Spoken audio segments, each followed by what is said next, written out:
ครับการเรียนภาษาละนานนั้นก็บ่ได้ยากกันหยังเนาะครับต้านเรียนอักขระนะครับมันก็คือตัวอักษรนะเทียบในภาษาไทยนะเรียนไหมนะมันก็คือสระนะครับเห็นไหมเอาสองอย่างนี้มาผสมกรรมตามหลักการของภาษาละนานแล้วก็7 วัน1 เดือนตั้นก็อ่านออกเขียนได้แล้วบ่ยากก็บ่ยากครับไอ้เรื่องที่มันยากมันก็คือว่างี้นะถ้าเราจะเอาไปอวด คนอื่นในหูในหันด้วยเฮาเนี่ยอันนี้มันยากกว่านี้แหล้วครับเพราะว่าอันภาษาละนาวของเฮามันเป็นภาษาที่มันตายไปแล้วนะครับคนที่เพิ่นอ่านออกเขียนได้นะมันมีน้อยคนนะครับเห็นไหมเอครับการที่เฮาอย่าเอาไปโชว์ให้คนอื่นในหูในหันด้วยเฮานี่นะเห็นไหมเฮาจะต้องใช้ภาษาอื่นๆนะครับมาเทียบเคียงเป็นภาษาละนาวของเฮานะครับครับอันภาษาที่มันใกล้เคียงภาษาละนาว ของเฮาน้อยก็คือภาษาไต้นะภาษาไทยนะครับเห็นมั้ยครับเพราะว่ามันเกิดมาจากที่เดียวกันแล้วครับที่ป่อขุนรามคำแหงเนี่ยที่เดียวกันแล้วครับเนี่ยมันแยกไปทางใต้หน่อยเจ้าอโยธยาพวกเอาไปแปลงเป็นอักษรไทยนะก็เห็นไหมแยกมาทางเหนือพวกเอามาแปลงเป็นอะอักขระละนานะนี่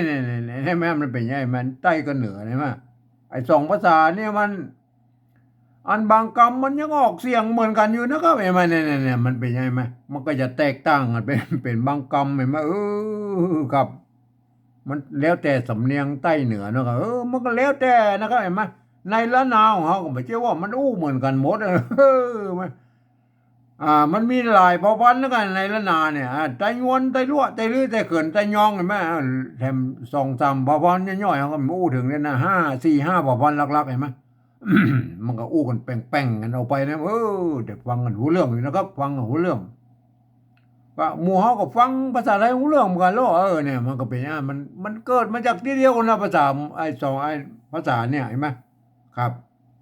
ก่อนที่เฮาจะเอาภาษาไทยมาสะกดเขียนเป็นภาษาละนาวของเฮานะก็เฮาไปก่อยในโลกนี่ก่อนนะเพิ่นจะได้กันพ้องนะครับอันเวียดนามเนี่ยแม่ไปก่อยใกล้ๆนี่เลยนะครับสมัยโบราณนั่นนะเวียดนามบนอันใช้ภาษายึกๆยือๆเหมือนภาษาจีนนั่นแหละก็ไอ้มาเนี่ยครับแต่เนื่องด้วยเพิ่นมีสงครามกันลากยาวนานมาเนาะก็ตั้ง200-300 ปีนะตั้งแต่สมัยสงครามเดียนเบียนฟูพุ่นเลยนะก็เนี่ยเห็นไหมมาถึงสงครามเวียดนามเหนือเวียดนามใต้เนี่ยมันเลิกกันเมื่อปี2518เนี่ยนะโอ้โหอ่า เปิ้นก็บ่สามารถที่จะถ่ายทอดอันภาษาอันยึกๆยือๆอันอย่างพวกนั้นน่ะมาสู่รุ่นลูกรุ่นหลานรุ่นเหลนรุ่นโหลนเบิดเลยนะก็บ่ได้เนี่ยบัดเดี๋ยวนี้ลูกหลานเหลนโหลนเพิ่นอ่านบ่ได้เขียนบ่ได้นะภาษาไอ้โบราณพวกนั้นน่ะ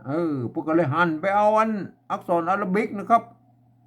มาเขียนเป็นภาษาของเปิ้นแล้วก็เอาไปใส่จุดใส่หมวกใส่ขีดใส่ไอ้มั่วสะปะสะเปดแล้วก็เปิ้นเขาไม่ได้ตามเสียงของเปิ้นน่ะอันนี้คือภาษาเวียดนามเห็นไหม เปิ้นฮ้องว่าปริวัตินะครับอันเนี้ยยืมเอาภาษาอื่นๆนะครับมาเขียนเป็นภาษาของเปิ้นน่ะแล้วไปใส่จุดใส่หมวกใส่ขีดไอ้มั่วสะปะสะเปะนะเพิ่นไม่ได้ตามเสียงเปิ้นอันนี้เปิ้นฮ้องว่าปริวัตินะครับเฮาก็เฮาก็จะเอาภาษาไทยนะมาเขียนเป็นภาษาอันละนาวของเฮาแล้วก็ก็ท่านก็จะปรับปรุงเปลี่ยนแปลงอะหยังก็ว่าไปนะอันจุดหมวกขีดอันหยังมั่วเนี่ยก็ใส่ไปแล้วก็ไอ้มาก็ว่าไปนะเฮาไปก่อนในยุโรปหรอกครับอันยุโรปนั่นนะอย่างเช่นฝรั่งเศสเยอรมันนะครับยูเครนโปแลนด์รัสเซียอย่างพวกนี้เนี่ยโครเอเชียเนี่ยหรือยุโรปตะวันออกเนี่ยเห็นไหม เพิ่นก็ใช้หลักการอันปริวัติภาษากันดังนั้นน่ะเพิ่นอย่ายืมเอาอักษรอาหรับิกเนี่ยไปเขียนเป็นภาษาของเปิ้นครับเนี่ยไปใส่จุดก็มีน่ะ2จุดก็มีเนี่ยหมวกก็มีหมวกปิ้นเนี่ยบางทีก็หมวกปิ้นหงายขึ้นนะหมวกโครเอเชียนี่มันหงายขึ้นเห็นไหม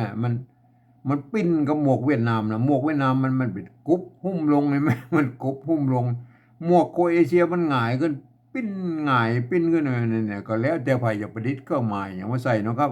อันเนี้ยเพื่อให้มันได้มันมีความหมายว่ามันได้ตามเสียงของเปิ้นนั่นเนี่ยมันเป็นภาษาอื่นๆแล้วก็มาเขียนแบบมันเซิ้นภาษาของเปิ้นเห็นไหมเฮาไปดูในอังกฤษแล้วอันนี้ไปมันลายแล้วเปิ้นจะเอาอันอักษรอาหรับิกเนี่ย แบบล้นๆนะแล้วก็เพิ่นบ่เอาใส่สักอย่างนะครับเปิดเขียนไปอย่างนั้นเห็นไหมแต่เพิ่นอนุโลมคือว่าอันเอ่อคือพันเสียงไปได้หลายๆเสียงต่างบริบทได้เลยนะบ่ต้องมีวรรณยุกต์นะครับเห็นไหมอ่ากำเดียวกันนั่นล่ะเป็นประโยคคำถามก็ออกเสียงแบ้มๆนั่นเห็นไหมเป็นประโยคธรรมดาก็เสียงแบ้มๆนั่นนี่ๆๆมันเป็นยังไงมาเนี่ยอันนี้ลักษณะของภาษาอังกฤษเห็นไหมมันก็เหมือนภาษาละนาเฮายุคต้นๆแล้วก็เพิ่นบ่มีไม่เอกไม่โทก็คือไม่เหยาะไม่ขอจ้างเนี่ยนะนี่เนี่ยมันก็พันเสียงกันได้หลายๆเสียงเหมือนกันนะเนี่ยอันนี้แม่เป็นลักษณะของภาษานะมาเห็นไหมครับก่อนที่เฮาจะเอาภาษาไทยน่ะมาสะกดเขียนเป็นภาษาละนาวของเฮาน่ะหรือที่เป็นห้องปริวัติน่ะเฮาบ่ควรจะมีหลักการก่อนนะครับหลักการ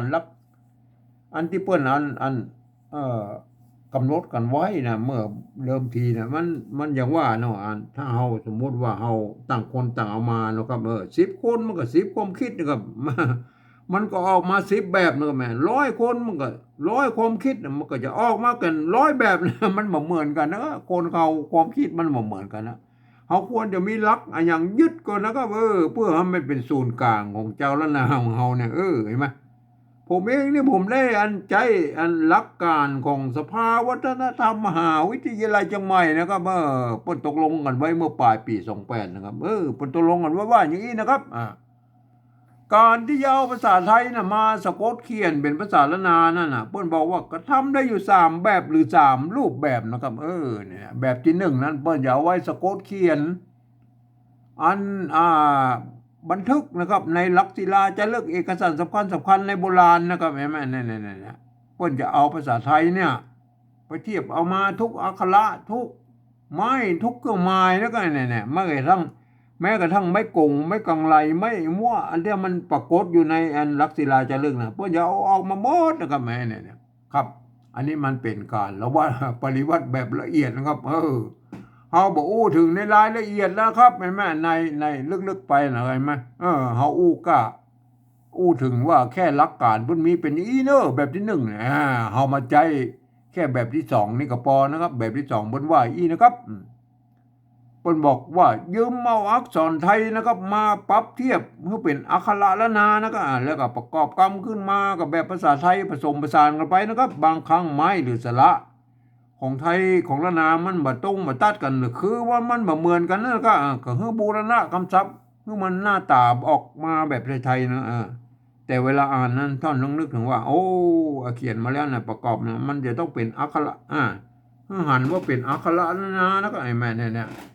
เวลาอ่านนะมันคนทั่วไปบ่สามารถเข้ามาอ่านได้มันพอเห็นนี่แม่นะเนี่ยอย่างอย่างตัวนี้เห็นมั้ยเนี่ยถ้าอ่านว่าเป็นสระเอเนาะก็ถ้ามันประกอบอยู่ในอันภาษาปริวัติแบบที่3แล้วแบบที่2เนี่ยโทษทีนะท่านต้องนึกถึงว่าอันนี้มันเป็นไม้เก๋อย่างเงี้ยเนี่ยมันเป็นเงี้ยคนทั่วไปมาอ่านแล้วมันอย่างว่ามันหั่นเป็นอักษรไทยนะมันก็จะอ่านเป็นภาษาไทยนะมันบ่ใช่นะครับเห็นมั้ยมันต้องอ่านเป็นภาษาหลักการมันต้องอ่านเป็นภาษาละนานะเนี่ยเอาหลักการภาษาละนาอ่านแบบที่2เนี่ยเห็นมั้ยครับคนทั่วไปมันจะต้องไปอ่านในแบบที่3พุ่นนะครับเดี๋ยวเฮาก็อู้ครับไอ้แบบที่3น่ะมาอ่านเดี๋ยวเฮาอู้แบบที่2นี่ไปก่อนนะครับแบบที่2เพิ่นไว้อีนะโอเคนะครับยืมเอาอักษรไทยมาเทียบเป็นภาษาละนานแล้วก็ประกอบกรรมขึ้นมากับแบบภาษาไทยอันนี้ตัวญะเนี่ย อันเนี้ยภาษาละนาเพิ่นออกเสียงยอยักษ์ละนานะก็เงี้ยนะครับเงี้ยนะครับบ่ใช่เยี่ยนะครับเงี้ยยอนะก็เงี้ยให้มันเนี่ยมันเป็นเงี้ยใช่มั้ยเนี่ยก่อนที่เฮาจะเอาแยกภาษาตัวญะตัวยะเนี่ยภาษาเฮาไปก้อยในภาษาอันโบราณพุ่นก่อนนะวันนี้มันเนี่ยเป็นจังได๋เนาะก็อันนี้เนี่ยเอาตัวนี้เลยเนี่ยเนี่ยห้างเย็นน่ะห้างเย็นห้างเย็นน่ะตัวละนี่น่ะเพิ่นออกเสียงอันตัวละนี่มันตัวลอเนี่ยมันไทยกับละนามันออกมันเป็นกรรมที่มันใช้ร่วมกันนะครับบ่ใช่ว่าของไทยของละนานะครับเห็นมั้ยอันไทยเนี่ยมันออกเสียงรอนะก็ร้างเนี่ยเห็นมั้ยอันเมืองก็ห้างนะมันไปใหญ่ว่ามันใจร่วมกันนะครับตัวละเนี่ยเห็นมั้ย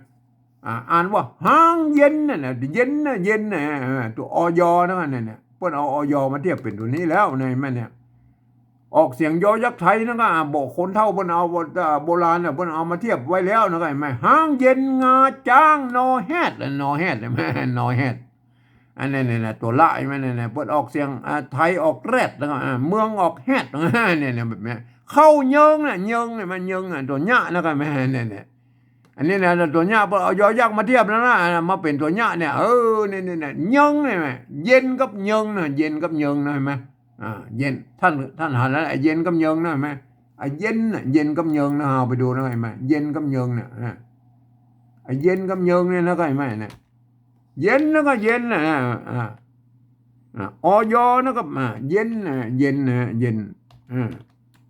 อันตัวเยิงแล้วก็เยิงไอ้มาเยิงตัวญะไอ้มาเนี่ยอันนี้เปิ้นเอาอันตัวเย็นน่ะเย็นไอ้มามาเทียบเป็นตัวเย็นนั่นน่ะเย็นไอ้มาเยิงไอ้มาเย็นกับเยิงไอ้มาเย็นกับเยิงไอ้มาอันเนี้ยเย็นนะก็เปิ้นเอา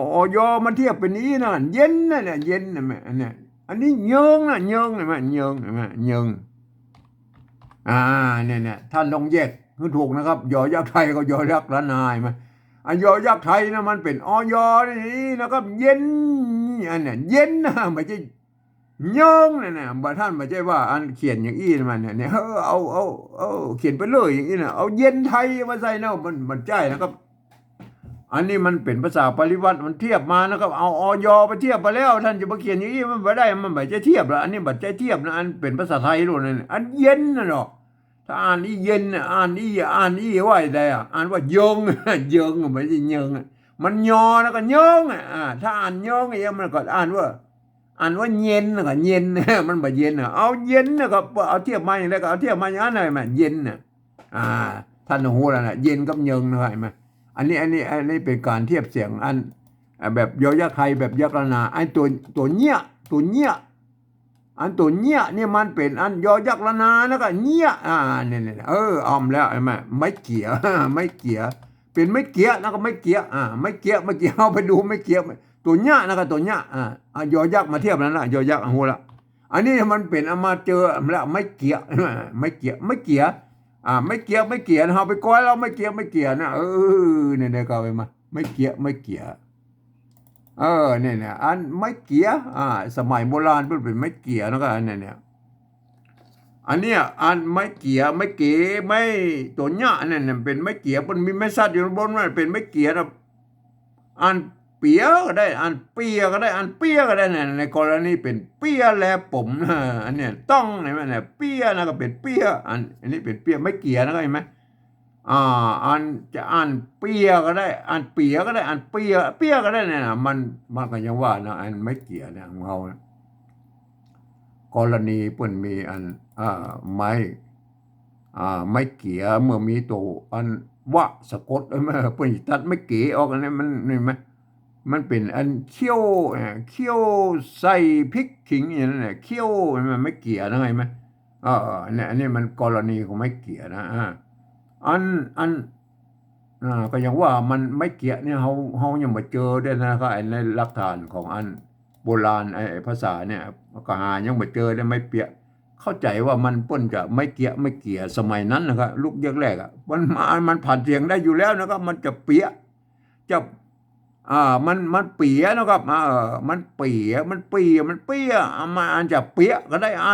นเป็นเปียก็ได้นะไอ้มันก็เป็นอย่างนั้นมาอ่านได้หลายเสียงแล้วก็เห็นไหมเข้าใจว่าเป็นอย่างนั้นนะไก่ไหมเฮาแล้วนะอันไม่เกี่ยนี่มันน่าจะเป็นอันโบราณยุคอันปลายมาแล้วก็เปิ้นนี่ก็จะสร้างเป็นแยกเป็นไม่เกี่ยแล้วก็เฮาฮู้แล้วเป็นไม่เกี่ยนะครับไม่เกี่ยอันนี้ฮู้แล้วเป็นไม่เกี่ยนะครับถ้าเป็นแบบที่1เปิ้นก็จะอันอย่างนี้เขียนอย่างนี้นะครับแบบที่1เนี่ยไม่เกี่ยก็เอามาตรงตัวเลยนะก็เนี่ยมาแบบที่1เนี่ยอันนี้เฮาเป็นแบบที่2เนาะเขาแบบที่2เขาก็เอาไม่สระเอียไทยนะครับสระเอียไทยเอาสระเอียไทยสระเอียไทยนะครับสระเอียไทยนะครับเห็นไหมสระสระเอียสระเอียอันนี้สระเอียเยียสระเอียไทย เอาสระเอียไทยนะสระเอียเขาก็ได้ตัวเอียเยี่ยเยี่ยนะก็เยี่ยยอเยี่ยเงี้ยเงี้ยนะก็ยอนะก็เงี้ยเงี้ยเห็นไหมเงี้ยเงี้ยไม่ใช่เยี่ยนะครับเยี่ยเยี่ยนะมันออกเสียงยออะไรมันอยอนะก็เห็นไหมอันเงี้ยยอนะก็เงี้ยเงี้ยนะครับอันนี้ตัวเนี้ยแล้วก็อันตัวเนี้ยนี่เป็นอักษรสูงนะตัวเนี้ยตัวเนี้ยเนี่ยเนี้ยเป็นเนี้ยแล้วสหราเป็นอักษรต่ำนะตัวเนี้ยนะครับทีนี้มันภาษาละนามันมีอักษรสูงนะครับพ้นจะสร้างเป็นอักษรสูงอักษรต่ำแล้วมาอันเปลี่ยนกันเยอะเปลี่ยนกันสั้นอะไรไหมอันเป็นอักษรสูงนี่มันคือตัวเนี้ยนะครับตัวเนี้ยใช่ไหมตัวเนี้ยใช่ไหมเนี่ยมันเป็นยังไงเนี่ยอันตัวเนี้ยใช่ไหมเนี่ยอันตัวเนี้ยอันนี้ก็เป็นตัวญะอักษรสูงอันนี้มีไม้ซัดเลยไหมไม้ซัดมันหอยอนะหอยอ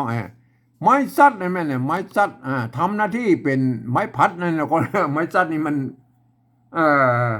นแน่พ้องนะครับมันทำหน้าที่หลายอย่างแล้วไม้ซัดเห็นไหมทำหน้าที่เปลี่ยนเสียงก็ได้ทำหน้าที่เป็นไม้กักก็ได้ทำหน้าที่เป็นไม้พัดก็ได้เห็นไหมทำหน้าที่เป็นกับไม่โกบาลีก็ได้มือมันไม่โกเป็นไม่เก่ามันก็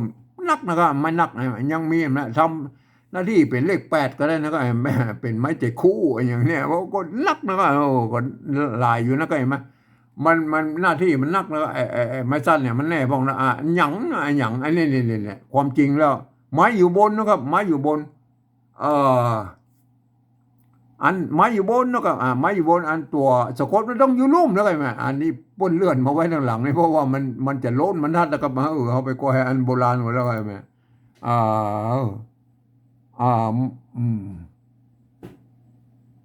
มาไม้ซัดเห็นไหมเนี่ยอันเนี้ยเห็นไหมไม้ซัดนะไม้ซัดเห็นไหมเนี่ยฟักเห็นไหมฟักเนี่ยฟักอันนี้เนี่ยไม้ซัดเห็นไหมอันความจริงแล้วมันจะต้องเขียนกันอย่างนี้นะไอ้กันเห็นไหมไม้ซัดเห็นไหมสะกดด้วยตัวหน้าตัวอันสะกดอยู่ตรงลุ่มเห็นไหมไม้บนลุ่มแต่มันยังว่าอันมันมีอยู่อันบางตัวนะครับไอ้คำว่าไอ้หญ้ารับมึนนี่ไหมมึนรับไปไหมเอาไปดูก่อนเลยโทษทีมันหมานแล้วนะเดี๋ยวโอเคหญ้ารับหมื่นหญ้าเอาไปกอก่อนนะครับตัวหญ้าเนี่ยเน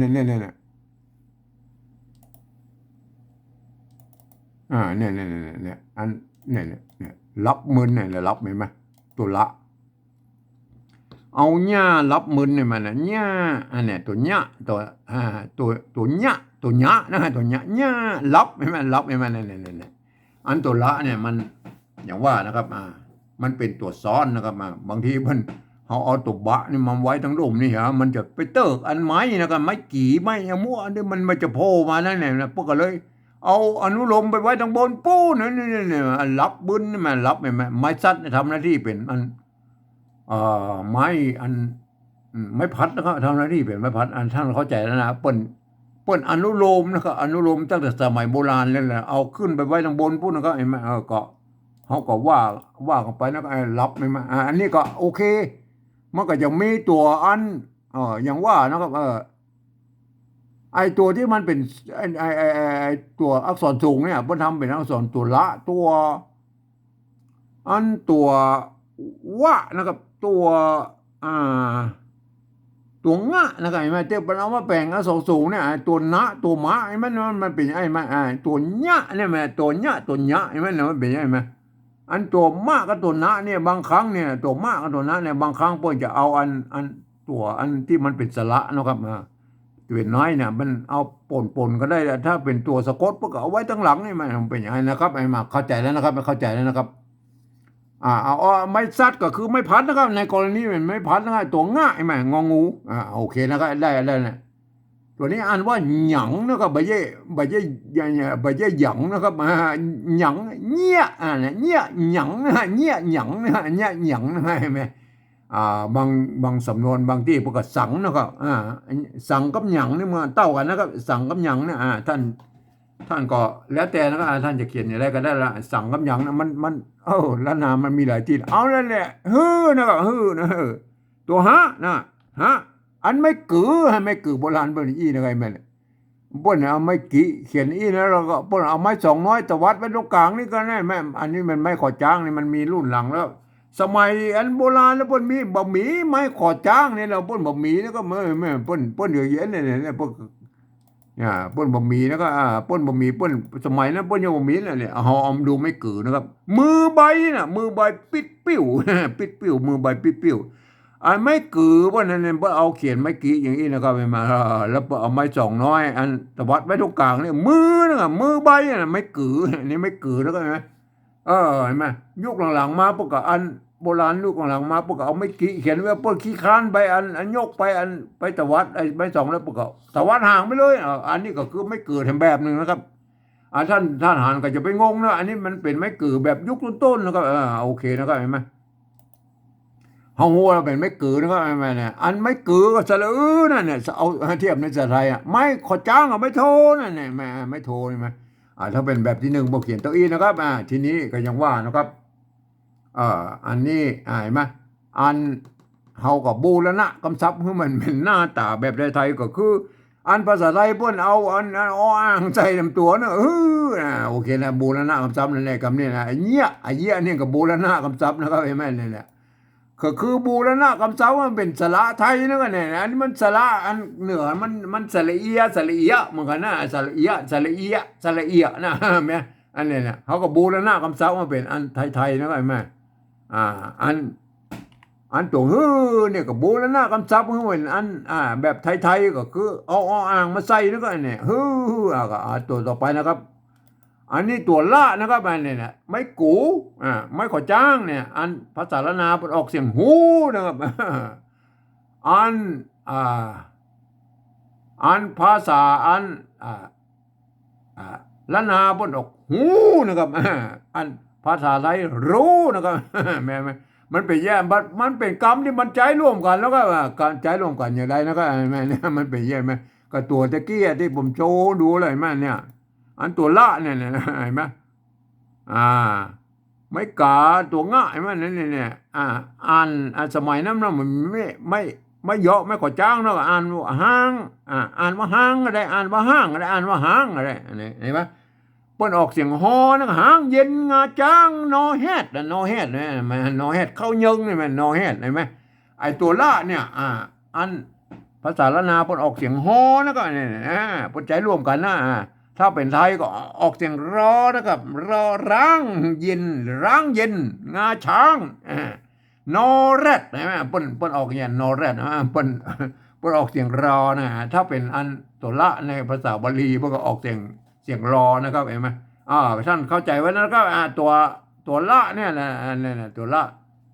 เสียงรอเนี่ยตัวละรอเรือเนี่ยอันเปิ้นใจร่วมกันของไทยของละนานะก็มันเกิดมาจากเรียวแล้วพวกลาวพม่แห่งเนี่ยมันก็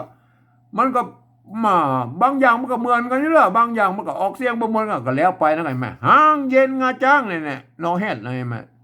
ท่านเข้าใจแล้วนะครับตัวละนะครับออกเสียงฮอนะครับในภาษาละนานะครับหูนะครับเนี่ยเฮาอันนี้เฮาปฏิวัติเฮาเอาตัวละเนี่ยเอาตัวล้อเรือมาเทียบเป็นตัวละเนี่ยก็เขียนอย่างนี้แล้วครับแต่เวลาไม่กูกับสระอูเนี่ยไม่ขอจ้างนี่ก็ไม่โทษเนี่ยเปิ้นออกเสียงว่าหูนะถ้าไทยก็รู้มันเป็นอย่างไรมั้ยท่านโปรดเข้าใจไว้นะอันต่อไปแล้วไอ้ตัวจะไม่ซัดใช่มั้ยเนี่ยไม่ซัดเนี่ยใช่มั้ยตัวจะไม่ซัดไม่ซัดมันไม่ใช่มันไม่ใช่ว่าอ่านบ่ได้นะครับเห็นมั้ยไม้ซัดนี่มันทำหน้าที่เป็นไม้พัดด้วยทำหน้าที่เป็นไม้กักด้วยนี่มันทำหน้าที่2อย่างอ่านว่าจักพระหมันเนี่ยจักนั่นอ่านว่าจักนั่นอ่านว่าจักนะตัวจะมันออกเสียงจัตวาลเนี่ยเอาไปกอยภาษาโบราณกันแล้วเนี่ยเปิ้นมีอันไอ้อ้างอิงอยู่นะก็ไอ้ท้าแม่ตัวท้าไม่กล่าววงท้าตุจักไข่เนี่ยจักอันนี้จักนั่นนะจักนะตัวจักไม่ซัดเพิ่นเขียนไม่ซัดมันก็คือไม่กักนะอ่านว่าจักนะให้แม่ถ้าจุจักไข่ดองเหล้าเอา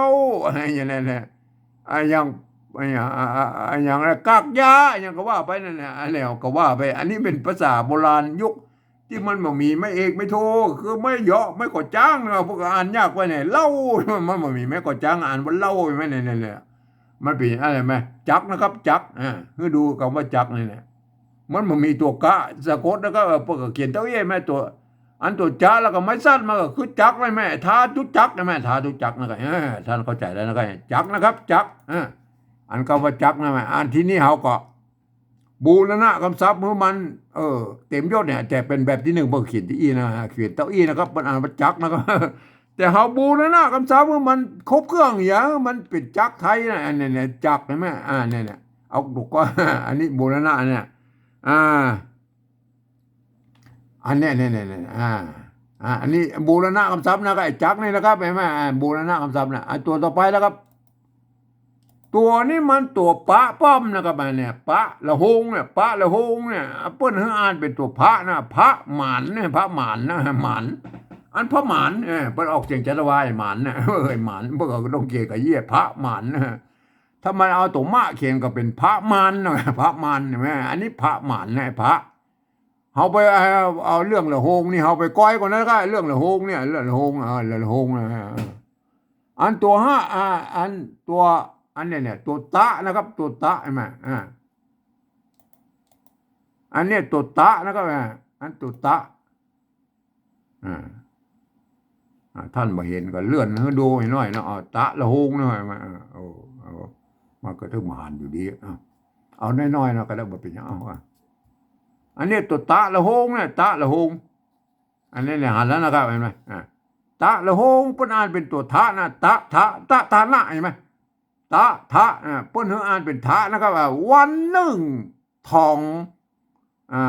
อันนี้อย่างเล่าอย่างมองทองอย่างว่าอะไรทองเข้าทองเล่าอย่างว่าอย่างก็ว่าไปนะครับไหมทองนะทองเปิ้นอ่านว่าทองนะครับไม่ใช่ตรองนะครับไม่ใช่ตรองนะครับไม่ใช่ตรองนะไม่ใช่นะครับวันหนึ่งทองทองมันก็เทาะทองกับเทาะนี่เหมือนซะหน่อยทองเล่ามันก็เอาสักหน่อยเนี่ยทองเข้าใช่ไหมเอาสักกำสองกำเนี่ยบ่มอกอิ่มนะบ่อิ่มเลยมันวันหนึ่งทองเนี่ยทองเล่าทองเข้ามันทองนะมันเป็นยังไงเขาไปดูตัวต่อไปแล้วไอ้ตัวไอ้ละหงเนี่ยเห็นไหมเนี่ยคำว่าอันนี้ไอ้ขาแดงไอ้ตัวข้านะมันตัวข้าตัวกะอันตัวกะละหงเนี่ยยาเสียงข้ายาเสียงยาเสียงอันนี้ตัวกะละหงเป็นอ่านเป็นอันตัวกะละหงกะข้างะไอ้กะเป็นตัวที่สามนะครับเปิ้นฮืออ่านเป็นตัวที่สี่ตัวข้านะครับมันเป็นยังไงอันนี้คืออันลักษณะของภาษาอันละนาเปิ้นก็เขียนกันอย่างนี้แล้วเฮาก็มาวิเคราะห์กันเอาเองนะไอ้เขี้ยวแม่เขี้ยวใส่พริกขิงใช่มั้ยพริกขิงใช่มั้ยเนี่ยไอ้พริกเนี่ยปะนะบัตรกี้ไรตัวปะเนี่ยปะป้อมนะครับปะหางยาวเปิ้นเอาสร้างมาทีหลังนะครับปะพะมาไอ้ปะนี่เป็นตัวที่สามเนี่ยปะไอ้แม่น่ะปะละหงปะใส่ละหงเพิ่นอ่านเป็นตัวพระนะครับแม่พริกอ่านว่าพริกขิงเนี่ยเคี่ยวใส่พริกขิงหอมก็ว่าไปนะครับมาเฮาดูต่อไปเราอันนี้เนี่ยไอ้กะใส่ละหงเนี่ยกะละหงมั้ยกะละหงเต้าว่าสามเครื่องปูจาเครื่องมาอ่านว่าเครื่องถ้ายองก็อ่านว่าเครื่องปูจาอันว่าไปอันทับเมืองก็เครื่องปูจาน่ะแม้มันเป็นยังไงอันเดียวกะโลงดูว่ากะโลงเพิ่นอ่านออกเสียงคอนะกะงะนะไงมาอันนี้มันอันเรื่องของไซละโฮงมันเป็นยังไงมั้ยอันเนี้ยอันนี้เนี่ยดูตัวต่อไปแล้วอันเนี้ยเห็นมั้ยหำอันนี้หำนะหำฟานตัวฟ้านะหำฟานนี่อันนี้ตัวไม่แก่ตัวป้าละหงเพิ่นอ่านเป็นตัวพระนะครับอ่านว่าแพ่งไม้น่ะปลาแพ่งนั่นน่ะเป็นไม้ชนิดหนึ่งไอ้ปลาแพ่งไม้แพ่งนั่นน่ะไม้หำฟานแพ่งไม้นะครับแพ่งไม้มันเป็นอะไรเนี่ยตัวป้าละหงนะ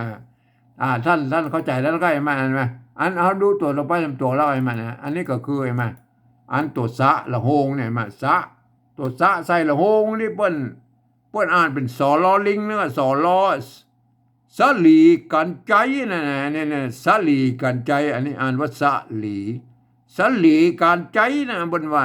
หรือว่าสี่การใจก็ได้นะก็อ่านสลีการใจเพิ่นส่วนใหญ่แล้วเพิ่นอ่านว่าสลีการใจนะเดี๋ยวนี้เฮาฮู้แล้วนะเฮาก็มาวิเคราะห์ว่าไอ้ตัวนี้มันเป็นอันปะละโหงแล้วก็อันตัวน้อยเนี่ยที่เฮาเขียนเนี่ยไอ้ปะละโหงไอ้ปอลอนั่นเนี่ยอันเนี้ยถ้าเฮาเขียนเป็นเต้าอี้มันก็ยังว่ามันก็อันตัวมะนะตัวมะตัวมะก็ไปไม่กาตัวหางนะมันจะอ่านมันยากครับมันอ่านเป็นปอลอหมานไม่เอาบูรอันบูรณะกับซาพูดไปหน่อยเอาสระใส่นะก็เนี่ย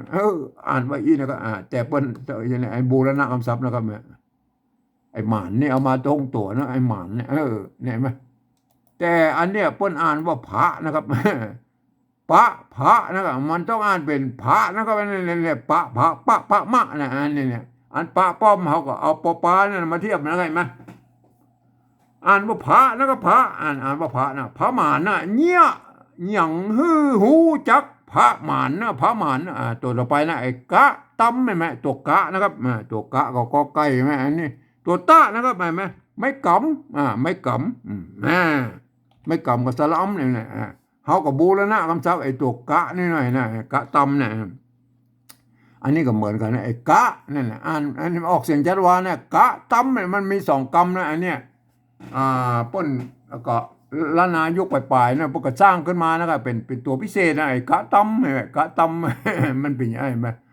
อันนี้ก็บูรณะคำศัพท์นะไอ้กะตำเนี่ยไอ้กะเนี่ยไอ้ตำเนี่ยมันโอเคนะมันตรงตัวนะไอ้กะนี่บูรณะก็เอาใส่นะเห็นไหมเนี่ยไม้กาวงแล้วไม้กาวงแล้วเพิ่งก็ใช้ได้หลายตัวนะไม้กาวงนะครับไปกอยแล้วก็ไปกอยเราไม้กาวงนะไม้กาวงอันไม่เรื่องไม้กาวงนะก็อู้กันหลายเตือนนะก็ไอ้ตัวบะนะครับตัวบะเครือนะไอ้เนี่ยตัวข้าบางทีเพื่อใจกะละโหงแล้วก็บางทีเพื่อใจอันตัวข้าอังเงามันออกเสียงคอเหมือนกันเนี่ยมันเป็นยังไงตัวกะละโหงออกเสียงคอเนี่ยตัวป้นเขียนคอเนี่ยก็ข้าเนี่ยเครือหมากบ้าเครือจุ่งจะลิงเนี่ยมันบ้าไม่กะวงนะครับเห็นไหมโอเคนะครับอันนี้ก็ให้ดูตะกี้ละไอ้ทาตุจักเห็นไหมทาตุจักเห็นไหมทาไม่กะวงเลยไม่กะวงเลยมาเอาไปดูตัวต่อไปแล้วกันไหมอันนี้ก็ดูตะกี้ละไอ้เสียงคาแดงเนี่ยเสียงเนี่ยตัวกะละโหงอ่านเป็นเสียงคอเนี่ยเสียงคาแดงเนี่ยเสียงคาแดงเนี่ยมาเอาไปดูตัวต่อไปแล้วกันไหมตัวต่อไปอันนี้ก็หันแล้วตะกี้นะไอ้เต้าว่าเนี่ยตัวตะเนี่ยไม่เก๋าเสมือนว่ามีไม่ย่ออ่านว่าเต้าอันนี้ตัวว่าไม่กะวงไม่กะวงนะเสมือนว่ามีไม่ย่อกับเต้าว่า3 เครื่องปู่จ้าเนี่ยโอเคนะครับไอ้แม่รู้ตัวต่อไปแล้วไอ้แม่เนี่ยอันไม่กะวงไอ้แม่เนี่ยไม่กะวงนี่บดกับน้ำนึ่งเป็นปั๊มเปลือกขามฝนตกตาเนี่ยไม่กะวงไอ้ตัวตะนะไม่กะวงนะไม่กะวงนอกจากนั้นแล้วมันยังมีตัวนะสมัยนี้เราไปกึดว่ามีตัวอันในมันเนี่ยไอ้หญ้าคำห้อยเนี่ยฝนเนี่ยเอาหญ้าคำห้อยมาฝนคำเนี่ยคำตัวข้างยาวพวกก็ใจไม่กะวงเลยเนี่ยเขาก็อันนี้โอเคนะครับไม่กะวงมันเป็นยี่เลยมันเนี่ยเฮาหูนะไม่กะวงเนี่ยก็ตัวตะโอเคมันไม่กะวงพวกก็ใจได้อยู่นะบางครั้งพวกก็ใจมากะน้อยก็ยังมีนะครับเฮาจะไปถือนะก็บางทีเพิ่นใจไม่กะน้อยนะก็ท่านก็จะไปว่าเปิ้นก็เนี่ยเฮาไปก้อยในโบราณก่อนแล้วก็ไอ้มันเนี่ยไอ้ตกตาน่ะเนี่ยบางครั้งพวกเขียนใจไม่กะน้อยเนี่ยบ้านไม่กะวงอันนี้กำเนี่ย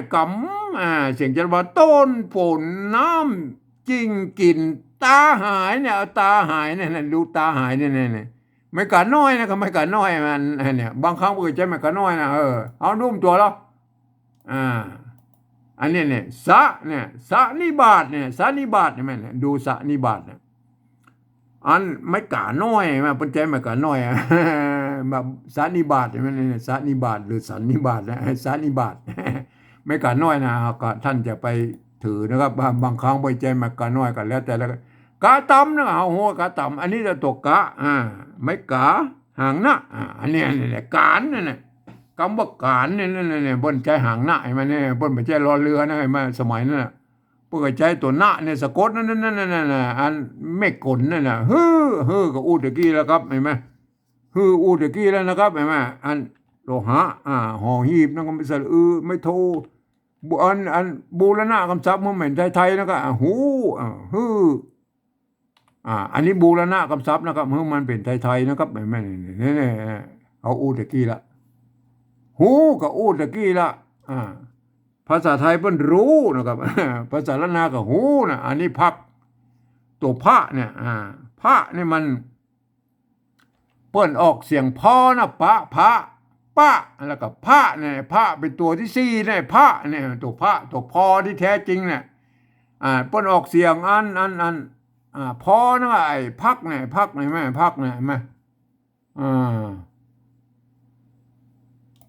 เนี่ยแม่พริกขิงตะกี้เพิ่นเอาตัวปะละโฮงเขียนนะว่าประกาศว่าพริกขิงอันนี้เพิ่นเอาตัวพระเขียนใช่ไหมประกาศว่าพริกขิงไอ้ปะละโฮงเพิ่นอ่านเป็นเสียงปีเสียงตัวนี้ตัวพระเนี่ยพริกขิงแม่เนี่ยมันเป็นยังไงมาโอเคนะครับทั้งนั้นตัวนี้มันก็คือออกเสียงพอนั่นแหละอ่านว่าพักไม้ซัดก็คือไม้พัดตัวกะอันนี้ปุ่นใส่ตัวกะนะกะเห็นไหมก็พักพอนแล้วก็พอนตัวพระอันนี้ไม้ก่อนะครับ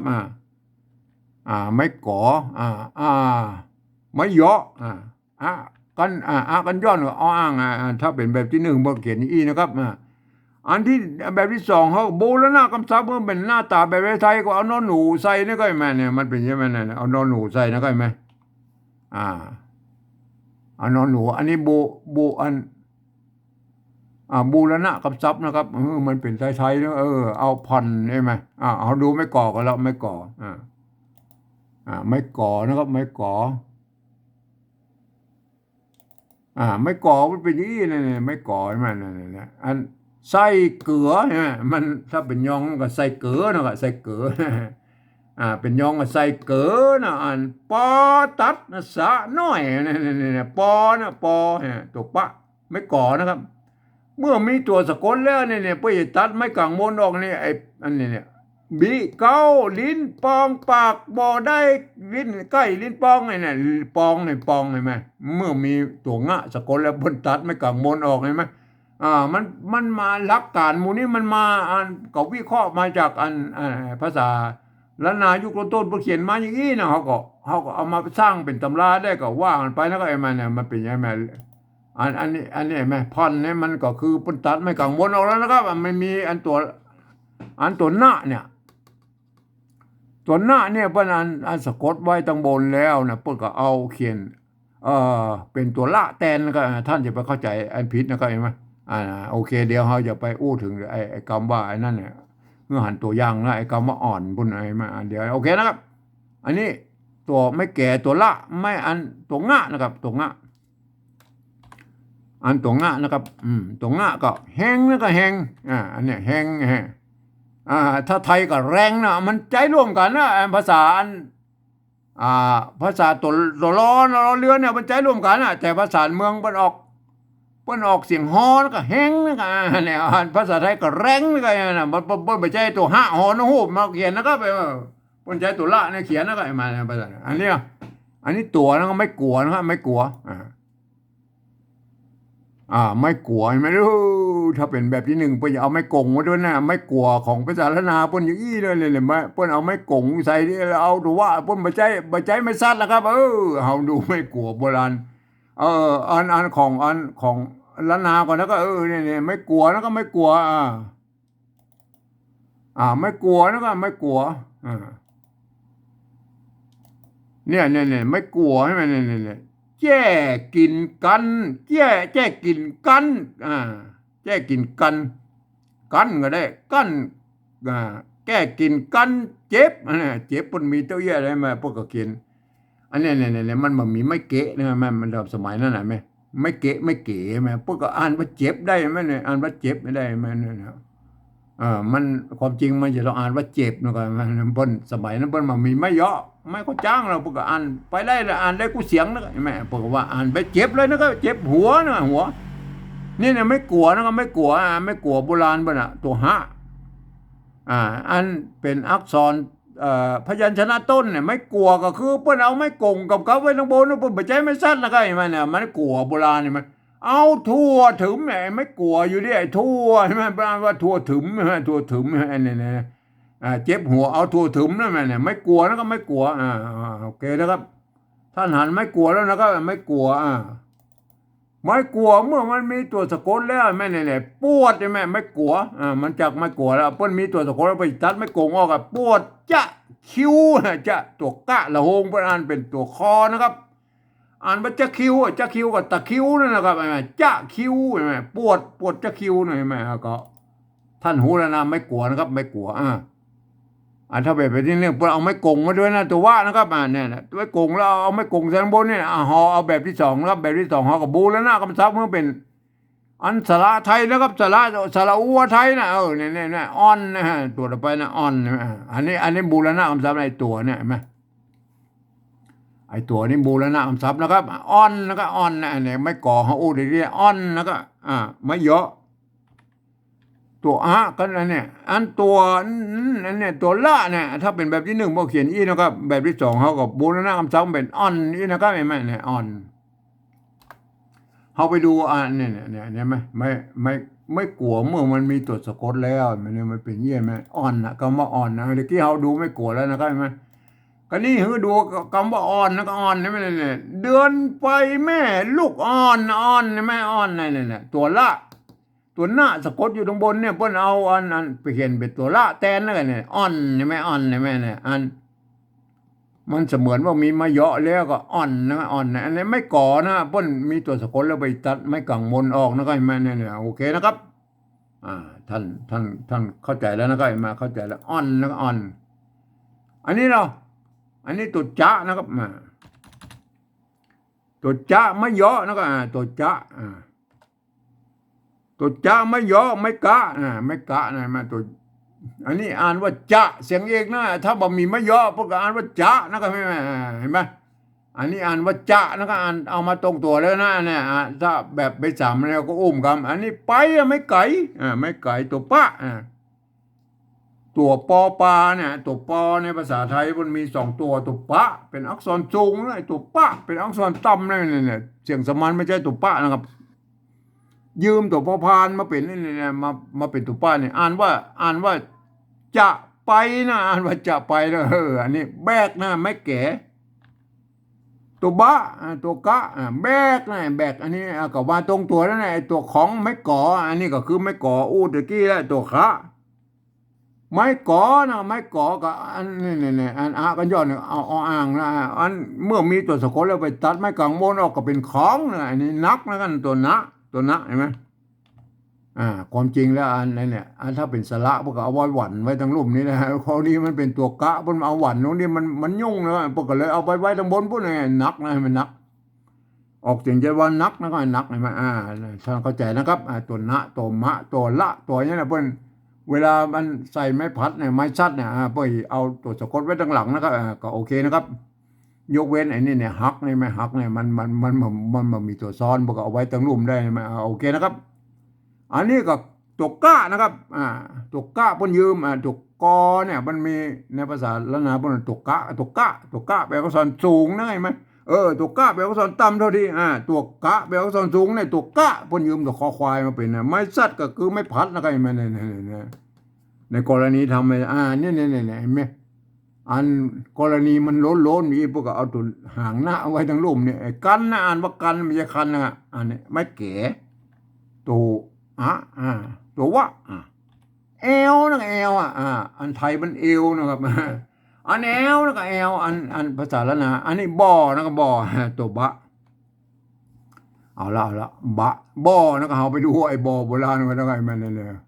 เพิ่นเขียนกันยี่แล้วก็ไอ้บ่อนะบ่อเนี่ยบ่อก็เอามาดูเดี๋ยวกี้ละบ่อนะก็บ่อกำว่าบ่อใช่ไหมบิเก้าลิ้นปองปากบ่อได้ลิ้นใกล้เนี่ยบ่อใช่ไหมบ่อเห็นไหมอันความจริงแล้วมันเป็นไม้ก่อนะครับใบบ่อเนี่ยมันเกิดมาจากไม้ก่อไม่ใช่บังนะครับไม่ใช่อ่านว่าบังอันนี้มันเป็นตัวพิเศษตั้งแต่โบราณมาแล้วนะก็เห็นไหมอันมันต้องเกิดมาจากนี่ปอตัดเนี่ยปอตัดไม้ก่อไม่อันไหนไหม ถ้าเขียนแบบเอาอากันย้อนอยู่ใส่ในโลกมันจะไปเหมือนกับบ่อน้ำบ่อหินนี่พูดก็เลยเอาเป็นตัวพิเศษเดียวนะเพิ่นว่าอย่างนี้มั้ยอันโบราณเพิ่นก็กำหนดมาตั้งแต่โบราณเลยมั้ยเพิ่นก็บ่ใส่อากันย้อนไปตัดไม้กันเอากันย้อนเพิ่นเขียนตัวอีมันสมัยนั้นมันมีไม่เอกไม่โทไม่เยาะไม่ค่อยจ้างเพิ่นก็เอาบ่อนะเพิ่นอ่านว่าบ่อมั้ยแบบนั้นนะถ้าเข้าใจแล้วนะครับบ่อได้ลิ้นใกล้ลิ้นปองด้วยมั้ยบ่อนะครับทีนี้เฮาฮู้ว่าบ่อแล้วเนี่ยถ้าเป็นแบบที่1เพิ่นเอาไม้กางมนมาตุ้ยเนาะเนี่ยไม้กางมนนะฮะแต่เฮาแบบที่1เฮาก็บูรณะคำศัพท์มันหน้าตาแบบไทยเอาบ่อไทยๆใส่นะไม้เอกใส่ก็พอนะบ่อฮักนะเนี่ยอันนี้คำว่าบ่อนี่บูรณะคำศัพท์นะครับเห็นไหมบูรณะคำศัพท์นะครับอันนี้ตัวหาไม้ซัดครับไม้ตกกะอันนี้มันเนี่ยเห็นไหมมันเป็นตัวเดียวๆพวกเอาตกกะไว้ทั้งลุ่มได้นั่นนะไม้อยู่บนตัวสระอันถูกตามกฎใช่ไหมเอาตัวสะกดอยู่ทั้งลุ่มมันหักใช่ไหมหักอันนี้ตัวอันนี้มันเป็นตัวละอะไรแม่ตัวละไม้ซัดเหมือนกันเนี่ยตัวง่ามันความจริงเอาไว้ทั้งริมมันจะล้นบรรทัดนะครับมันไม่ไปเติกอันไม้ไม่กี่อย่างทั้งลุ่มพุ่นเลยไหมเปิ้นก็เลยอนุโลมเอาว่าตัวง่าไว้ทั้งบนพุ่นแม่หลังอันนี้ก็แม่ตัวก็แม่ตัวกะนี่เพิ่นยืมแบบคอควายมาเป็นเนี่ยคอควายตัวกะนะครับแม่มันก็เหมือนกับบ่อนั่นแหละแม่อันโบราณพวกเขียนกันอย่างนี้ในแม่เนี่ยก็เนี่ยแม่เนี่ยหลักฐานมันมีนะตั้งสมัยยุคแรกๆพวกก็เขียนกระตุ้ยนี่แหละก็เนี่ยตัวกะไม้กังมนเนี่ยพวกก็เขียนที่ยปนานว่าก็นะอ่านว่าแต่อ่านจริงๆอ่านว่าก่อนะครับสำเนียงอ่านนะสำเนียงแล้วประกอบแล้วแต่เขียนว่าก็นั่นแล้วก็ไปเขียนว่าก่อเนี่ยอันนี้ตัวไม้ไก่ตัววะเห็นไหมไม้ไก่แบบนี้ไอ้รุ่นนี้เห็นไหมเพิ่นบางครั้งพวกก็เขียนขึ้นไปแล้วก็ตวัดมันลงมาให้อีกก็มีนะไงแม่ก็แล้วแต่นะบางทีก็ตวัดเข้าในบางทีก็ตวัดเข้านอกนะไอ้ไว้นะมันแบบมีไม้ก็จ้างนะอ่านไว้ก็ได้อ่านไว้ก็ได้อ่านไว้ก็อันนี้เนี่ยนี่อย่างตัวปะไม่กุตัวดะปุดนะไว้ก็ปุดนะปุดนะหรือกันย้อนน่าจะเป็นอันก็แล้วแต่มันจะปุดจะปวดอะไรอย่างก็แล้วแต่นะไอ้ก้อเนี่ยคือดูคำว่าก้อเนี่ยเห็นไหมก้าตัวก้าละโหก้าไม้กังมุนเนี่ยพวกเขียนเนี่ยมันก็เป็นไม้กอนะก็มันควรจะมันสระอไม้กอปนตัดกันย้อนไปพวกเขียนเต้าอี้พวกอ่านว่าก้อนะครับไม่ใช่กังนะไม่ใช่กังนะก้อนะครับแต่อ่านว่าก้อนะครับเขาก็โหละมันเหมือนกับบ่อละบ่อกับก้อเนี่ยมันเหมือนกันนะเนี่ยเขาก็บูรณะคำศัพท์ว่าเป็นไทยหน่อยเนี่ยเป็นยี่ไหนก้อแม่แต่อย่างว่านะมันก็อนุโลมเมื่อเขียนเป็นก้อไทยเลยนะก็เห็นไหมอย่างนี้เห็นไหมก้อเนี่ยอนุโลมเนี่ยอนุโลมเห็นไหมคำนี้กับอนุโลมบูรณะคำศัพท์นะครับก้อจักนะครับไอ้ก้อนี่อันบูรณะคำศัพท์นะครับบูรณะคำศัพท์ไอ้จักนะครับจักนี่เขาอู้ตะกี้ละมันไม้ซัดนี่มันทำเป็นไม้กักไม้ซัดตัวนี้กักจักนะครับจักกะนะก็ใส่เลยอันนี้ตัวกะนะกล้องนะจักนี่ก็อันบูรณะคำศัพท์ผมแล้วเห็นไหมเนี่ยโอเคนะครับกล้องนะครับกล้องกล้องอันนี้กล้องตัวกะอันนี้ไม่ก่อนะไงเห็นไหมอันไม่เยอะไม่เนี่ยก็อู้ตะกี้ละไอ้กล้องนะเพิ่นออกเสียงกล้องได้ไหมเนี่ยกล้องไม่ก่อเขาอู้หลายเตือนละไม่ก่อนะก็มีตัวสะกดได้ไหมอันมันมีไม่ยอก็อ่านเสียงเองนะกล้องนะกล้องอันนี้ได้แล้วนะแบบที่2นะครับแบบที่2อันนี้ก็ควรจะใช้กันได้นะครับควรจะใช้กันได้ในหมู่เจ้าละนานะครับควรจะใช้ร่วมกันนะครับก็จะเป็นไตยวนไตลั่วไตลื้อไตเกินไตย่องอะไรอย่างก็ควรจะเขียนกันอย่างนี้นะครับแม่อันแบบที่2นะครับแบบที่2แต่เวลาอ่านท่านก็อ่านเป็นสำเนียงของท่านนะครับอันนี้จะอ่านเป็นแบบสำเนียงเชียงใหม่ไตยวนนะครับก็เวลาอ่านนั่นนะท่านจะนึกถึงว่าอันหมู่นี้เป็นอักขระละนานะครับแม่มันคนทั่วไปบัดสามารถเข้ามาอ่านได้เพราะอย่างนี้ต้องหันว่าอันนี้เป็นตัวเนี้ยนะครับตัวเนี้ยตัวญะนะครับตัวฮะตัวละตัวจะตัวปะละโหงตัวกะตัวตะมันต้องหันเป็นภาษาละนานะครับแม่เพิ่นจะอ่านไว้อย่างนี้นะครับ เนี่ยหยังฮื้อหูจักพระหมานกะตำการฮื้อหูพักผ่อนหูจักนะมันได้ตกจักไปนะครับไอ้จักนี่มันตัวนะครับโทษทีนะครับหูจักนะครับหูจักไอ้จักโอเคมันตกจักไปตัวนะครับโทษทีอันนี้มันตกจักไปตัวนะครับหูจักพักผ่อนนะครับพักผ่อนโทษทีนะครับหูจักพักผ่อนแห้งตัวอ่อนนะครับแห้งตัวอ่อนจะไปนะครับเสียงเองครับ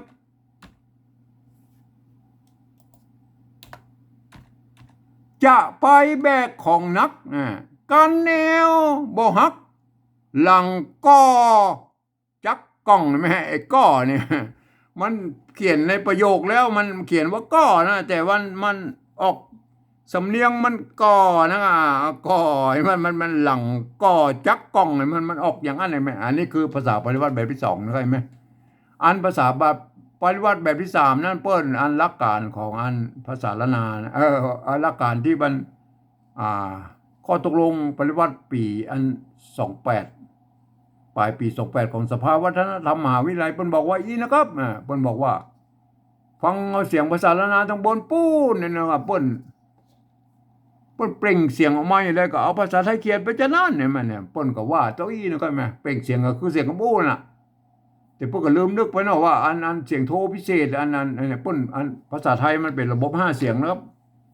ภาษาละนามเป็นระบบ6เสียงนะมันเปิ้นอันจะเอา5เสียงมาเขียน6เสียงมันได้เสียงบ่ครบโดยเฉพาะอันเสียงโทพิเศษโทเมืองนะใช่ไหมเนี่ยมันเขียนไม่ได้นะแม่มันเป็นอัน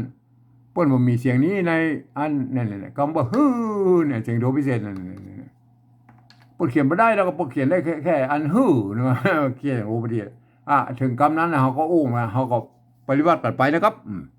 อันนี้จะเขียนแบบสำเนียงเชียงใหม่ไต้หวันนะครับเฮาฟังนะครับฟังเป็นตัวไปนะครับเฮาบ่พอก็ได้นะครับเงี้ยนะครับเงี้ยยอเงี้ยเงี้ยนะเนี่ยเงี้ยเนี่ยอันภาษาอะไรบ่เขียนบ่ได้แล้วครับบ่ได้เงี้ยเปิ้นบ่มีตัวยอนะตัวยอเปิ้นบ่มีนะครับเฮาก็ใช้หลักการอนุโลมยืมมาแบบอันแบบที่2นี่มาใช้นะครับไอ้แม่เนี่ยนะเอาตัวยอยักษ์นี่แหละไปเป็นตัวเงี้ยตัวยอนะครับเนี่ยเอาก็เอานี่อนุโลมนะครับอนุโลมอันนี้เขาเป็นเงี้ยนะครับเงี้ยกับหยังเนี่ยเงี้ยหยังเนี่ยตัวอันตัวเปิ้นบ่มีไอ้ตัวหยังเนี่ยเปิ้นบ่มีนะเปิ้นอ่านว่าหยังนะแม่มันเฮาก็อนุโลมนะครับเงี้ยน่ะเงี้ยเห็นมั้ยอนุโลมแบบที่2นี่หยังนะหยังเห็นมั้ยเงี้ยหยังเนี่ยอันเงี้ยหยังเนี่ยบูรณะกับปริวัตินะก็ไม่ใช่บูรณะกับปริวัติปริวัติโดยอนุโลมเขียนแบบที่2ได้นะหลักการของแบบที่2เขาก็ขีดเส้นใต้เพิ่นไว้แล้วก็ไอ้เงี้ยหยังเนี่ยเนี่ยไอ้นี่กรรมนี่ระวังนะออกเป็นเสียงยอยักษ์ละนานะครับไอ้เงี้ยหยังอันนี้นะโอเคนะครับตัวเราไปอันนี้แหละเสียงโทพิเศษที่เพิ่นอ่านเขียนได้อันแบบที่2นี่ประการว่ามันตัวหานะไม่กือไม่ขอจ้างนะเอาอ้างเนี่ยเห็นมั้ยเพิ่นอ่านว่าเสียงโทพิเศษเอาภาษาไทยเขียนแล้วครับคิดได้ก่อนเห็นมั้ยเขียนเต้าอี้เพิ่นนะครับเห็นมั้ยเนี่ยได้แล้วก็อันนี้เพิ่นนะครับเสียงโทปกติเห็นมั้ยบางคนก็เปิบเอาอย่างงี้เอาไปเป็นอย่างบางตัวอื่นมันก็จะพลาบกันไปหมดแล้วก็เห็นมั้ยมันก็สุดแล้วแต่ใครจะเขียนแล้วก็เอาอันนี้ผมเองนี่ผมเอาจุดประดับไว้นะครับตามแนวทางของเวียดนามแล้วเปิ้นก็ใส่จุดใส่หมวกใส่ขีดใส่หมวกสะพานเพื่อได้ตามเสียงเปิ้นบอกอันนี้มีความหมายว่าไอ้จุดนี่มันหมายถึงว่าเป็นเสียงโทพิเศษโทเมืองไงมั้ยเนี่ยอันนี้ก็อันนี้โอเคนะครับคำที่มีจุดนี่อ่านออกเสียงโทพิเศษโทเมืองนะครับวัดประสิงห์เป็นห้องวัดตีเพี้ยนเป็นห้องวัดตีเพี้ยนเดี๋ยวห้องตีเพี้ยนหรือโทเมืองโทพิเศษมันก็คือระหว่างเสียงโทปกติถึงเสียงตีนะมันคือกรรมที่มันอยู่ในระหว่างเสียงนี้เห็นไหมอันนี้คือเสียงโทพิเศษโทเมืองนะนะครับอันนี้เหรออันตัวต่อไปหูนะเนี่ยภาษาละนาเป็นออกว่าหูนะอันนี้ อันนี้ก็หูแล้วก็หูเอาหัวเอาหูเอาหูเอาหูเอามันต้องเอาหอนหูเขียนแล้วเนี่ยสระอูไม่นี่หูเนี่ยภาษาไทยพวกก็เขียนได้นะหูนะครับเห็นไหมไอ้ฮือนี่มันฮือนี่อันปริวัตินะครับปริวัตินะครับปริวัติก็คืออันใส่จุดเนี่ยก็คือปริวัตินะครับอันนี้ก็คือปริวัติเนี่ยปริวัติใหม่อันหูนี่ก็คือปริวัติเหมือนกันเนี่ยปริวัติเหมือนกันนะครับแม่อันหูนี่ก็ปริวัติเอาตัวอันอักษรเอาตัวเอาฮอนูมาเขียนนะเมื่อไม่ได้ตามเสียงหูตรงบนปุ้นไงเนี่ยอันนี้ตัวเราไปแล้วครับจักนะครับอ่านว่าจักนะอันแบบที่สองเพื่อนอ่านว่าจักเสียงจัตวานะครับฮอจักจักใช่แล้วอันนี้เป็นจักเสียงเอกเนอะนี่แหละมันเป็นเสียงจัตวากับปริวัติอะเอายืมไม่จัตวามาใส่เนี่ยมันถึงแม้ว่ามันผิดหลักการของภาษาไทยอย่างกระจ้างแล้วเขาเบาหลักการอย่างมาเป็นบางส่วนเขาจะเอามาเป็นบางอย่างนะบางอย่างเขาก็เอามาอย่างกฎเกณฑ์อย่างพวกนี้เนี่ยไม่กักอย่างนี้นะมันสละอักเนี่ยมันแบบใส่ไม่โทไม่เอกไม่โทไม่ตีจะว่าไปเลยเอาเบาแล้วเอาได้ตามเสียงของภาษาละนานะครับเห็นไหมอันนี้จักเห็นไหมอันตัวเราไปนะอันนี้จักอันนี้ปริวัตินะครับจักตัวเราไปนะอันนี้เป็นพระหมานนะครับพระหมานพระหมานอันนี้ประการแบบที่สองกับพระหมานนะครับเห็นไหมทีนี้เขา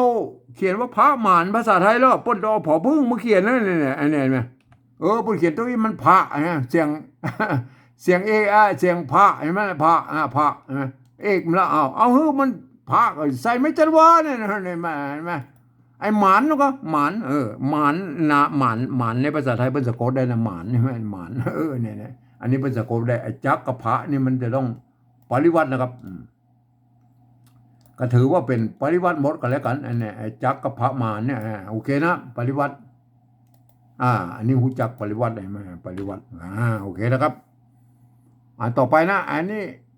ภาษาไทยตัวต่อไปกะตำนะกะตำเขามาพอก็ได้นะฟังกะตำเขาเอากะตำอันนี้เนี่ยแบบที่สองเบิกกะตำนะเขาเอากะตำนะกะตัวกะอันนี้มันกะเสียงเอกกับอะไรเนี่ยได้นะใส่ไม่จัดว่ามันกะแล้วก็เสียงจัดว่าอันนี้เขาก็ยกเว้น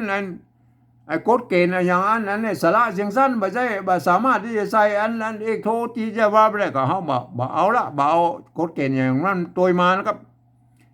กะตำมันตำนะมันต้องเอาต่อเต่าเขียนนะเนี่ยตำนี่ได้ไหมตำนี่ได้ก็โอเคนะไอ้ตำอันนี้กับอันโบปริวัติถึงกะตำนี่แหละเอากะตำนี่แหละเอากะตำเห็นไหมการอันนี้อันแบบที่สองเมื่อการการเสียงจัตวานะการเอาการไทยซะเราไอการอันนี้เป็นอ่านเสียงการเห็นไหมการการอันนี้อ่านว่าการอันใส่ไม่เอกการอันนี้ผันได้นะไม่มันสระเสียงยาวหรอกใส่ไม่โทการการเสียงโทนะครับเอาแล้วก็ก้านนะครับก้านเสียงโทพิเศษก้านโทพิเศษอันก้านเสียงอันก้านเสียงตีก็ใส่ไม่ตีแล้วเนี่ยเห็นไหมใส่ไม่ตีก้านอันการอันนี้ได้ไหมเสียงจัตวาการนั่นแหละอันนี้ก็ปริวัติทำแล้วเห็นไหมการนะครับนะครับอันเขาตะกี้แล้วใส่จุดตัวเปิ้ลน้อยนะก็เป็นเสียงโทพิเศษเนี่ยนะอ่านกะตำการหูนะครับหูเขาตะกี้เอาฮอนหูมาเขียนแล้วก็หูจักนะครับจักก็ตะกี้แล้วแม่เอาไม่จัตวาใส่ไว้น้อยจักหูจักพักพรเนี่ยนะตัวนี้พักเห็นไหมพักอันนี้เปิ้นอ่านว่าพักนะแม่เนี่ยเขาเอาพักไทยใส่แล้วเปิ้นเอาพอพานเขียนพักเห็นไหมอันนี้กับปริวัติอักษรกันนะพักพรพรนี่มัน ผ่อนอันนี้ผ่อนใช่ไหมอันนี้ก็ผ่อนใช่ไหมนั่นแหละแบบที่สองเนี่ยเอาผ่อนไทยใช่แล้วอันนี้มันต้องปริวัติครับอันนี้มีตัวเดียวเนี่ยมันจะปริวัติเนี่ยตัวเดียวเนี่ยตัวเดียวนี่มันต้องปริวัติครับเนี่ยอ่าตัวเดียวเนี่ยมันต้องปริวัติแล้วก็ตัวเดียวเนี่ยผ่อนเนี่ยมันต้องปริวัติเนี่ยนอกนั้นปริวัติหมดเนี่ยผ่อนนี่มันตรงกันนะตรงกันเตะเนี่ยผ่อนเนี่ยมันออกเสียงเท่ากันได้แม่ตัวเราไปแล้วก็ปนออกว่าแห้งแล้วก็แห้งภาษาละนาเป็นว่าแห้งแล้วก็แห้งแห้งแล้วอันนี้ก็แห้งเนี่ยเอาแห้งก็ต้องหอนูบเขียนแล้วแห้งเนี่ยแห้งอันตัวเราไปแล้วก็อันนี้แห้งในปริวัตินะปริวัติเราสอนตัวนะตัวแห้งตัวนั่นก็ไอ้เนี่ยแบบที่สองปรากฏตัวนั่นก็เอาตัวใส่แล้วเนี่ยอันนี้มันตัวครับมันตัวเห็นไหมนะมันตัวได้ใส่ไม่ใช่ว่าตัวไหมเนี่ยเห็นไหมแห้งตัวนั่นก็อันตัวต่อไปแล้วก็อ่อนนั่นก็อ่อนนั่นก็อ่อนเนี่ยอ่อนอันนี้ก็อ่อนนะเอาอ่อนไทยใส่แล้วก็มันเต่ากันอ่อนใช่ไหมอ่อนนี่มันเต่ากันนะครับมันต้องไปบูรณะอ่อนเนี่ยตัวอันนอกนั้นมันบูรณะคำศัพท์อะไรอ่อนนี่มันต้องบูรณะครับมันก็อ่อนแล้วก็มันเต่ากันตัวต่อไปนั้นจะนะครับจะนี่นะจะในภาษาละนาเป็นออกเสียงจะนะครับเสียงเอกนะครับเอาภาษาไทยเขียนแล้วครับนี่พูดก็เขียนได้แล้วนะมันต้องไปใส่ไม่เอกแล้วก็ออกเสียงเอกอยู่แล้วจะนี่จะไปจะไปนะก็เอาไปไทยซะนะแบบไทยแม่จะไปเนี่ยจะไปเห็นไหมได้แล้วอ่อนจะไปได้แล้วมั้ย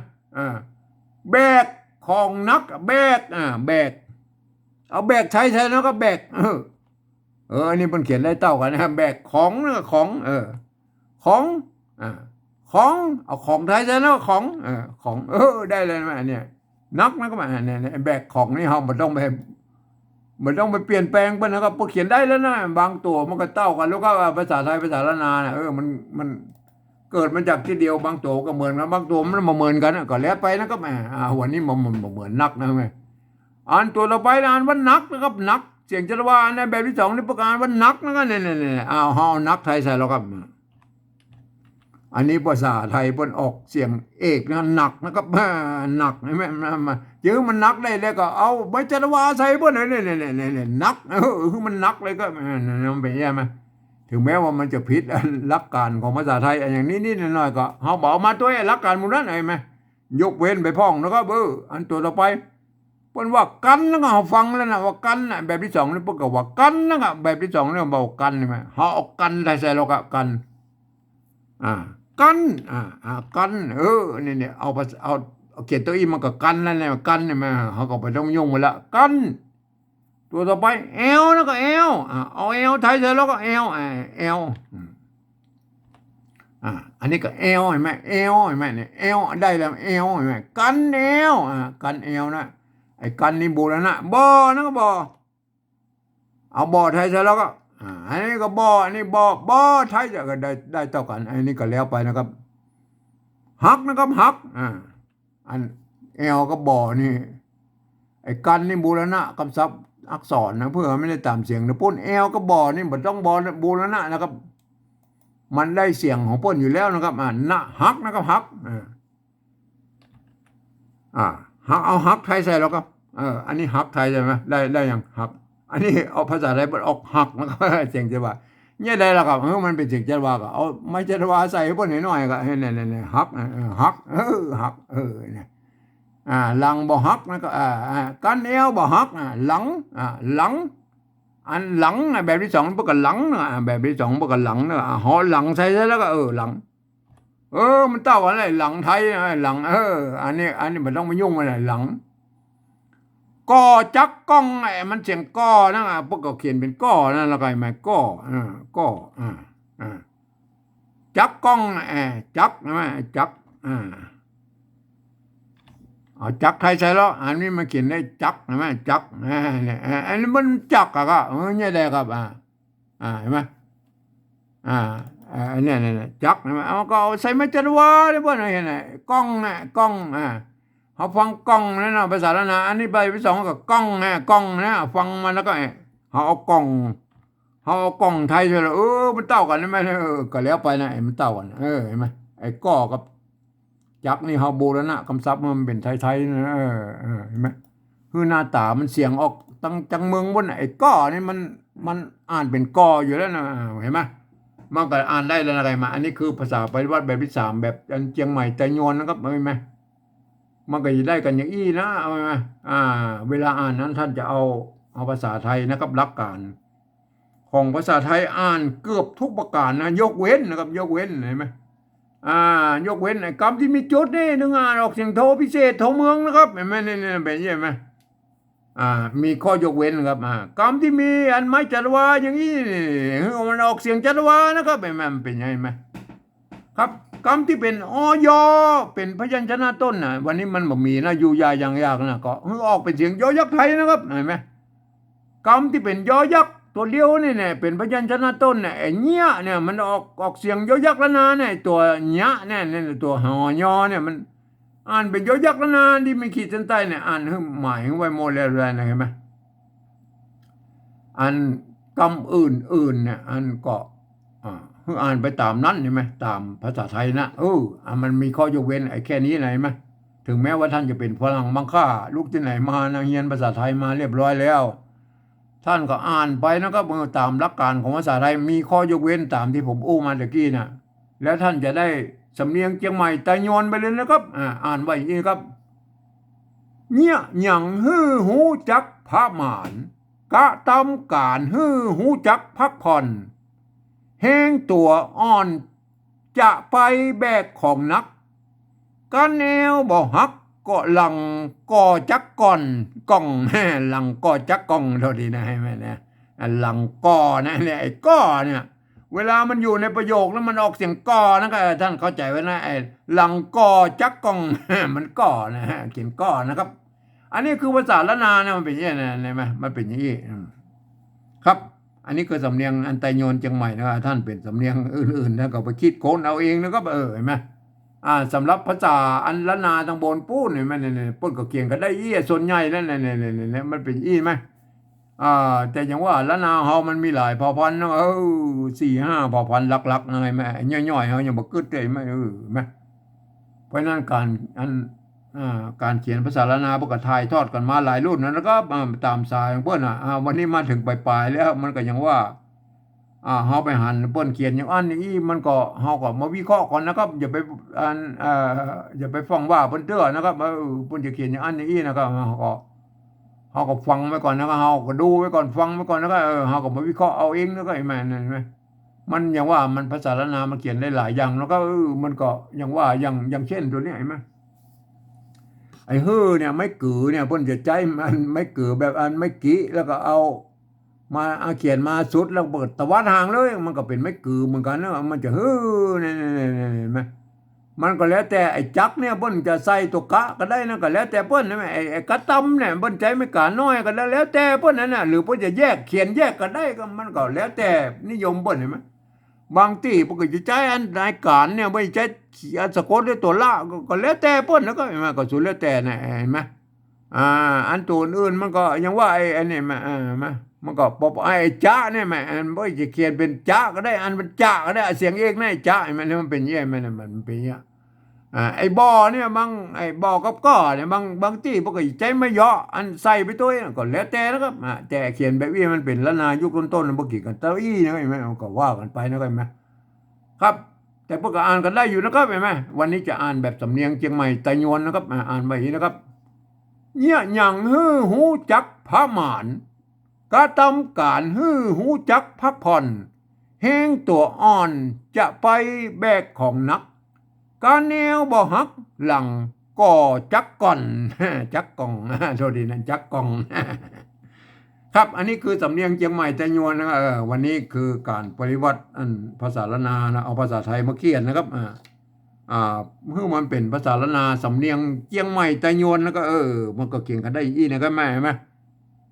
ท่านเป็นสำเนียงอันอื่นๆก็ตายลือตายลั่วตายคืนตายยองแล้วก็แม่เนี่ยท่านก็ไป คิดค้นกับเราเองอันแบบที่3นะ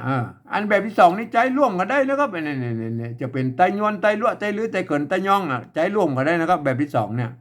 มันหลักการก็คือมันตามสภาวัฒนธรรมมหาวิทยาลัยเชียงใหม่เปิ้นตกลงกันไว้เมื่อปลายปี28นะครับเปิ้นตกลงกันไว้ว่านี่เนี่ยยืมมาอักษรไทยมาปรับเทียบว่าเป็นอักขระละนานตำบลปุ่นแล้วก็ประกอบกันขึ้นมากับแบบภาษาไทยผสมผสานกันไปเห็นไหมมันเวลาอ่านแล้วท่านทรงนึกถึงว่าอันนี้เป็นอักขระละนานะไอ้แม่เนี่ยก็ท่านก็อ่านไปตามสำเนียงของท่านนะไอ้แม่อันนี้มันควรเจ้าละนาทุกเหล่าทุกเผ่าพันธุ์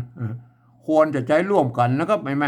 อันภาษาปฏิวัติแบบที่3นั้นท่านก็ไปคิดค้นกับเราเองว่าท่านเขียนอะไรนะครับเห็นไหมครับวันนี้ผมก็ขอบรรยายเพียงแค่นี้นะครับ